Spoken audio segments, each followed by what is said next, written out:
Turabaramukije kandi turabahaye ikaze banywanyi bacu mukurikira ibiganiro n'amakuru tubagezaho kuri iyi mboneshakure ya Hejuru TV.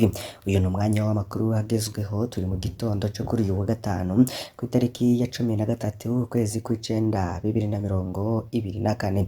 Banywanyi bacu ntimuze gucikwa n'iyi nkuru twabateguriye. Reka tangure turamutsa kandi duha ikaze abadukurikiye bari i Bujumbura, bari i Gitega, aho nekomerwa mikuru yompi y'u Burundi, abari mu bice bigiye bitandukanye kandi mu zindi ntara, namwe turabaramutsa n'abadukurikiye bari mu bihugu bihana imbibe n'u Burundi, abari ku mugabane wa Afurika no ku migabane ya kure nka Amerika, iburaruko n'ubumanuko, buraruko bwarimo Canada na Leta Zunze Ubumwe za Amerika, abari i Buraya, abari muri Aziya hamwe na Oceania, mwese ntimuze gucikwa.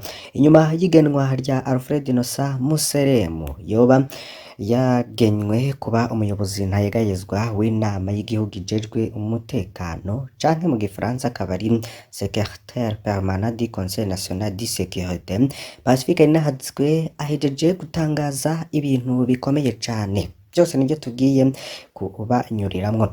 Fyonda kuri subscribe canke sabone niba utari wafyondako. Pacifique Ninahazwe ku rubuga rwe rwa Facebook akaba yatanguye agira ati igarukanwa rya Alfred Innocent Museremu mu nzego zikomeye ryoba risigura iki? Ni nyuma y'imyaka hafi 2 yigejwe kure y'inzego zihambaye, Alfred Innocent Museremu yahawe ikibanza co kuba umuyobozi ntayegayezwa w'inama y'igihugu ijejwe umutekano. Colonel Museremu yari yahawe amabanga akomeye mu ntango y'intwaro ya President Ndayishimiye, aho yagenwa kurongora iperereza mu gihugu hagati muri Mukakaro 2020. Yari impembe ikomeye ya President Ndayishimiye kuko Alfred Innocent Museremu yari yagumanye nawe mu gihe c'imyamamazo ya 2020, amurabira umutekano, amubera umuhanuzi akomeye. Muri Mukakaro 2022 mu gihe Ndayishimiye yariko arategura ikurwa rya General Bunyoni, Innocent Museremu yarakuwe kuba DDI azezwe iperereza ryo hanze y'igihugu. Ayo mabanga rero akaba yaramazemwo umwanya urumara, umwanya munini rero awumara yisigura imbere y'inzego zitandukanye z'iperereza n'ubutungane. Imbere y'impera ya 2022, Alfred Innocent Museremu yarabogojwe mu mabanga y'iperereza arungikwa gukorera mu gipolisi mu ntara ya Muyinga, aho twanabigarutseko.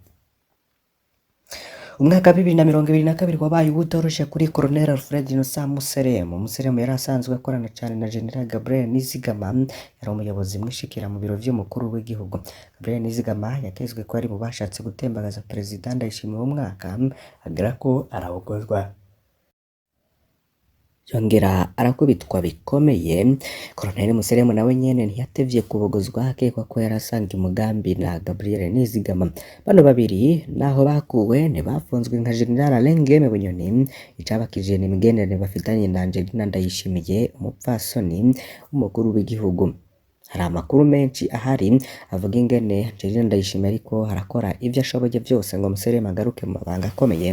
Museremu bwiwe rero ntiyanatinya kubibwira bamwegereye ko azogaruka mu mabanga vuba kandi akomeye. President Ndayishimiye we yaragezaho mu minsi iheze yahatswe kuhagarika Museremu bivuye ku makuru aguma ariko araronka ajanye n'amanyanga Museremu yakoze akiri DDI canke ujejwe iperereza hagati mu gihugu. Aho hose Angelina Ndayishimiye yaguma yamama ngo boba biha ibara mu gufunga wabafashije gushika ku butegetsi. None ubu Museremu yoba ajejwe iki? Navyo tubigarukeko. Pacifique Ninahazwe asigura ko umunyabanga ntayegayezwa w'inama y'igihugu ijejwe umutekano nta butegetsi afise, ariko ni ikibanza c'iteka gikura Museremu mu gakengere yari amazemwo hafi imyaka 2. Muri ico kibanza rero zoronka amakuru atari make ajanye n'umutekano n'ibikorerwa mu bushikiranganji butandukanye, ariko nta ngingo azobafata. Araheza agatanga raporo ku mukuru w'igihugu, akanamuha n'ivyiyumviro bijanye na politike y'umutekano no kwivuna abanzi. Ico kibanza General Alengeme Bunyoni yarigeze kugihabwa muri Munyonyo 2014 mu gihe akuwe mu gihe akuwe bivuye ku ikete amajenerali 13 bahoze bagwana muri CNDD-FDD bandikiye Perezida Nkurunziza.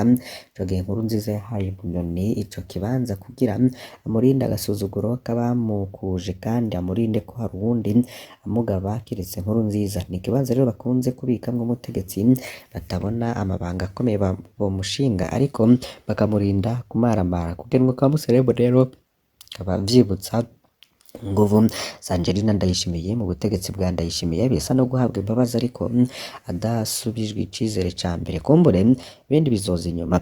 Guharanira agateka kazina muntu igenwa rya Colonel Fred Innocent Museremu risigura ko ibijanye n'agateka kazina muntu atakibanza kinini vyimirije kuronka mu butegetsi bwa Perezida Ndayishimiye. Ni ubutumwa bubi cane kuko ngo hari impahazwa zivundiye mu munyororo zashizweyo na Museremu.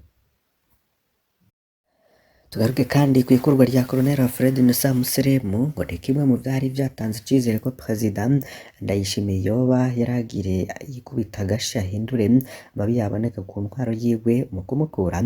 Ico gihe rero yarahejeje kwikora ko imwe mu ntwazagabo yacafuza cane ubutegetsi bwa Ndayishimiye. Ifoto ya Fred Innocent Museremu rero arasa abari mu myiyerekano muri 2015 n'iyindi mwerekano ariko arakubita umwana muto ziri mu mafoto yakwiragiye mu isi yose muri 2015.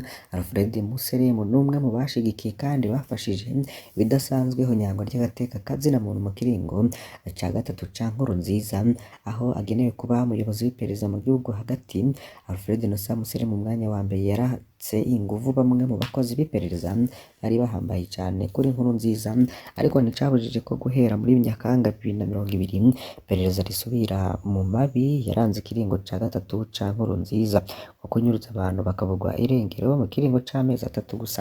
Iperereza mu gihugu hagati ryaranyuruje abantu barenga 20 batigeze basubira kuboneka kugeza ubu. Muri 2021 Fred Innocent Museremu yarababaye cane aho yisanga iperereza ry'igisirikare risa n'ryamutwaye akazi ijambo vyo kunyuruza abantu mu gihugu cose rimwiba bamwe mu nderezi canke informateri binahabwa n'amafaranga menshi kurusha yahabwa urwego yatwara.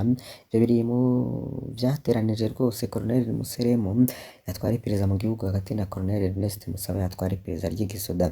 Iruhande y'amabi akomeye mu guhohotera kiremwa muntu, Colonel Museremu yaravuzwe cane mu bijanye no kurya ibiturire cane kwa rwizatunga batandukanye. Museremu yaravuzwe mu gufungisha abantu benshi ataco abahora n'ubu abatari bake bakabavundiye mu mabohero atandukanye. Ubwo Museremu niwe yaha amategeko abacamanza uko baca imanza zijanye nabo yapfungishije ku karenganyo. Hari abanywanyi benshi ba CNL baborejwe igufa mu gihe ca Museremu aho harimwo Augustin Matata na Innocent Barutwa nayo bahavuye bapfa kubera amahiri bakubiswe mw'iperereza. Museremu rero ari mu bafise amabanga ajanye n'iturirwa ry'ibohero rikuru rya Gitega muri Kigarama 2021 bene ingene ibiziga vy'abanyororo vyahambwe mu kinyegero. Amwe mu madosiye akomeye Museremu yavuzwemo akiridedeye nk'igandagurwa rya Thierry Kubwimana muri Munyonyo 2020 aranubahuka afatisha umupfakazi wiwe Krista Kaneza yari afise imyaka 18 ngo niwe yipfakaje.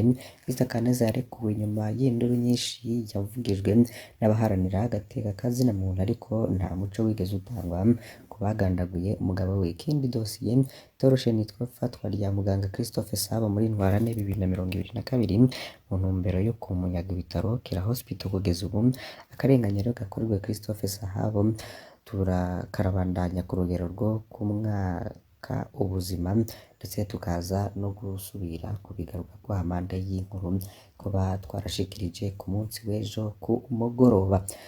Vya Pacifique Ninahazwi yatangaje kwigenwa rya Museremu mu kibanza gishasha vyari ivyo ndetse tukaza kubandanya n'ayandi makuru nkuko rero vyanditswe mu bimenyesha makuru bigiye bitandukanye.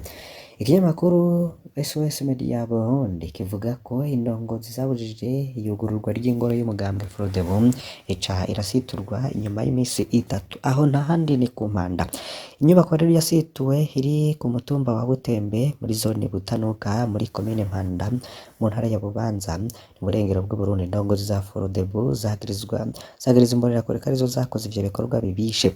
ivyo rero vyabaye mw'ijoro ryo kw'icenda Nyakanga, abantu bataramenyekana rero nibo basituye iyo ngoro yari isizwe amabara y'umugambwe Frodebu, ariko indongozi z'umugambwe muri iyo ntara zikeka imbonerakure kuba aribo babikoze. Imbonerakure rero kuri uyu mutumba rero ntizihanganira na bukebuke uwundi mugambwe wo kwibonekeza, niko rero vyashikirijwe na Ferdinand Sindayigaya imbere yo kwibutsa ko ari ingoro ya kabiri y'uwo mugambwe isituwe mu kiringo kidashika ukwezi mu ntara ya Bubanza.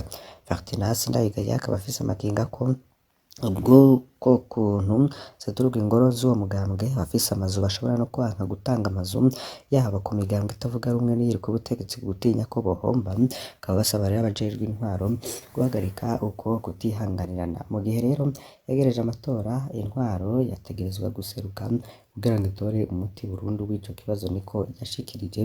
Inyubako rero yarasituwe yategerezwa no kwinjirwa ku w'indwi Nyakanga guheze, ariko mu ntwari Bubanza bari babujije iyugururwa ry'iyo ngoro, bagasigura ko hashobora guhungabana rusansuma iriko iraba. Ivyo abaserukira uwo mugambwe watangijwe n'umuhutu wa mbere atowe kuba umukuru w'igihugu Melchior Ndadaye bari bemeye. Mu bice bitoke haravugwa ibura ry'amazi ku mugwa mukuru w'intara, yarabuze bikabije kuko haraheze indwi irenga ata nima na rimwe riva mu mabombo. Abanyagihugu rero bakavuga ko bafise ubwoba ko bazohava bandura indwara zifatiye kw'isuku rike. Muri kino gihe rero hakaba havugwa akaranda k'urukushi rw'inkende. Ishirahamwe Regideso rikaba rivuga ko igisagara kiguma caguka mu gihe abakenera amazi baguma biyongera. Ibintu rero ngo vyarenze inkombe muri iyi minsi heza, aho abanyagihugu nabo ku bw'amasoko atandukanye bategerezwa kugenda ibirometero vyinshi kugira ngo baronke amaritiro make y'amazi ku mugwa mukuru w'intara ya Cibitoke. Hagati aho imirongo miremire iribonekeza imbere y'amabombo agikora. Abanyonga amakinga rero bakaba bashirako amabido agaragara bakaja kurondera amazi aho hose hashoboka.